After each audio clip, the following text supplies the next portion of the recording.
you own it.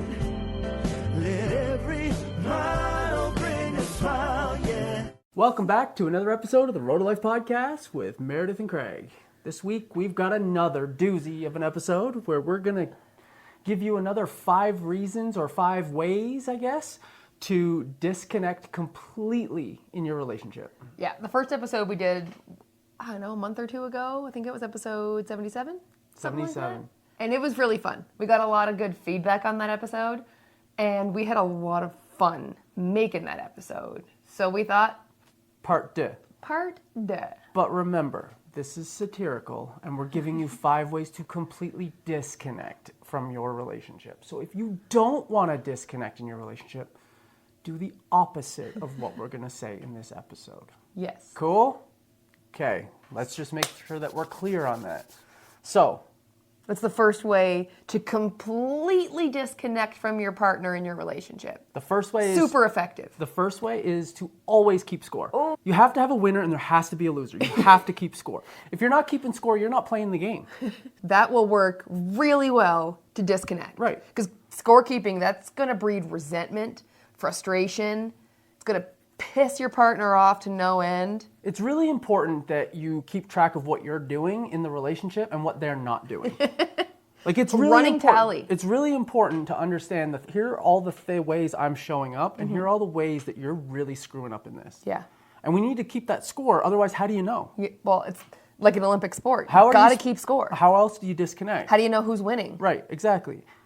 More importantly, how do you know who's losing? And then how do you, like, if you don't know who's winning and losing, then you don't know whether you're winning or losing. Like, you have to know so that you can win.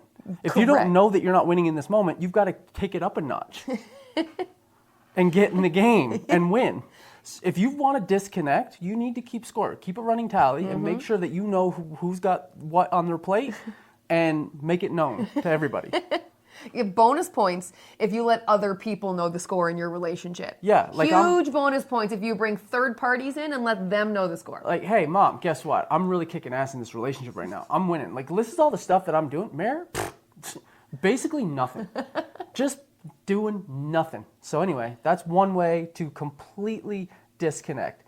Nothing says teamwork like constantly reminding your partner, you know, how much more you contribute than they do. Can you imagine, like, on a sports team, if, you know, the quarterback is throwing all these touchdowns to the receiver or whatever, one of his receivers, and then is just completely throwing the offensive line under the bus. Like, what are you doing? Like, look at all the scores that him and I are doing. And you lazy bums are just standing around up here doing nothing. Wouldn't go over well. Right? I bet he gets sacked on the very next play. Right? Anyway. Relationships are about teamwork. The problem with scorekeeping is that for you to win, they have to lose. But the problem is you're on the same team. So when you win, I win. And when I win, you win. And if I lose, you lose. So I don't want to win and you lose, because if you lose, then I lose. We're on the same team, so we both win together. But if you want to disconnect, keep score. That's what we're saying. Yeah. Next one.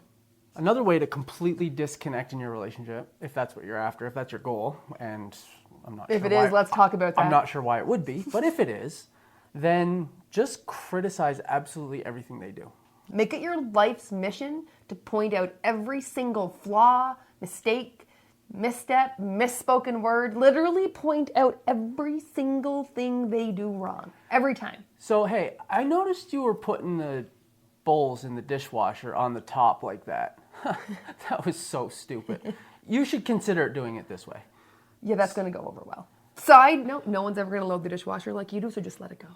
Hey, I noticed you didn't read the kids the same book that I always read them when you put them to bed. That was dumb. a really big mistake. You should really do what I do when I do it. Why do you fold the laundry like that? You don't know how to fold towels. Those Did you socks- never learn how to fold a towel? Like, do you think that that's how you roll up socks? Like, the t-shirt is supposed to be tri-folded. Come on.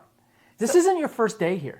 Criticizing is a really good way to make sure your partner either completely stops trying and checks out of the relationship completely, or starts planning their exit strategy. Like, no one wants to spend time anywhere where they feel like they're always being criticized, they can never do anything right. No one feels good in that situation. What if instead of criticism, we just went to gratitude? What if it was instead of like, what a dumb way to roll up socks. It was, thank you so much for rolling up those socks. I wasn't sure I was going to get to that today, but I'm glad that it got done. So thank you so much for taking that off my plate. Or the dishes got washed. They might have been put in the dishwasher the wrong way, but man, am I glad someone put those dishes in and turned the dishwasher on. Now I can eat cereal out of this bowl. Soup, if you're Cassandra. Shout out Cassandra, soup queen of Chicago. So if by chance you don't want to completely disconnect, then recommend the gratitude approach. But if complete and utter disconnection is your goal, criticism works every time. Criticize away. Number 3. Oh, doozy. Common too. Expect them to read your mind. It sounds crazy, but it's so common. If you want to disconnect, just have a bunch of needs and never communicate them to your partner, but then hold them to meeting them. Uncommunicated expectations, great way to breed resentment. And sometimes we think that like, oh, he loves me so much, he knows what I need. Or we've been together so long, he should know this by now. Or like, we're pretty alike, he must also feel the same way. Like, he must understand this. No, she doesn't. He doesn't. They don't. If you don't specifically tell them, they don't know. So if you don't communicate, if you expect them to read your mind on what you want and what you need, and then when they inevitably don't, you get upset, sulky, eye roll, sarcasm, passive-aggressive, pissed off, that is a great way to breed resentment and disconnection. How did this mofo not know that I needed him to help me with dinner tonight? Did you tell him? Her. If not, uncommunicated expectation, you're holding them to playing by a set of rules that you've not shared with them. They're playing a game they don't even know the rules for. How likely are you to win a game if you don't know the rules of the game? Pretty unlikely. Pretty unlikely. So if you have something that you need or that you want from your partner, you have to communicate that to them. And sometimes that can be a little bit awkward and a little bit uncomfortable. But I promise you it's less awkward and less uncomfortable than going through life having your needs not met and then constantly frustrated, resenting the other person for not having met them. So if you're looking for that, if you're looking for complete resentment and disconnection, then please, by all means, continue to have needs and wants and never communicate them to your partner. If by some miracle, some chance, you actually want to be connected in your relationship, highly recommend the opposite. Share your needs. Have that slightly awkward conversation, maybe. Share what you want, share what you need. Communicate your expectations. But that's not the goal here. We want to completely disconnect, remember? So remember, any needs and wants that you have, keep them bottled up and never share them with your partner. Disconnection, guaranteed. Yeah. Hold on to that frustration, that resentment, and that passive aggressiveness. Nothing says happy marriage like passive aggressive. Number 4, never, ever, ever apologize for anything ever. Ever, ever, ever, ever. I mean, it's a sign of weakness, right? You can't be wrong. I've never been wrong in my life. I'm not going to apologize. That means that I've done something wrong. No, make it your partner's fault. Yeah, They're wrong 100%. every time. 100%. That's why I'm winning so hard. Go back to number 1. I'm keeping score. The only exception to this rule is if when you apologize, you make it their fault. I'm sorry, but you made me feel like this. I'm sorry, but you made me do that. You can get away with one of those. Yeah, if you want to apologize, do it like on their behalf, almost. Like it's like, I'm sorry, but you're kind of being a wuss. I'm sorry, but... I'm sorry you're a wuss. Like, apologize, but on their behalf. Yeah. You're allowed, like, if you want to disconnect, you're only allowed apologies on their behalf. Yeah. You don't admit wrong. You never admit wrong. Never admit wrong. The apology always has to contain a but. If you're going to apologize at all. And, like, let's just highly recommend not apologizing if you want to be disconnected. But if somehow you're kind of cornered into an apology, always add a but. I'm not sorry for yelling. You made me yell. You were so outrageous with your behavior, I yelled at you because that was the only reasonable response to what you did. So it's not my fault, it's yours. It just guarantees unresolved conflict, resentment, and no accountability. And that is a recipe for a really crappy relationship that's completely disconnected. Now, if you don't want to disconnect, like if you're looking for connection with your spouse, well, then you should maybe learn to apologize sincerely and understand that it's not about being right, it's about being happy and acknowledging that even though deep down you might think that your position was a sound one, it's completely subjective. It's just your point of view. And 99 people out of 100 might have a completely different point of view on that. So just understand that we all live in our own reality and it's ours alone. Not everyone else sees it that way. So if you want to reconnect with your spouse, apologize sincerely and own your stuff. All right, last one, number 5. What's another way to completely disconnect in a relationship? Just completely avoid anything that's uncomfortable, any uncomfortable conversations, any opportunities for growth. Just completely ignore those. Can I say that this is my default, like my preferred method of operating? If I lived in a vacuum completely, I would like to avoid everything uncomfortable. Yeah, it's completely understandable because, we're wired for comfort. Mm-hmm. Fair.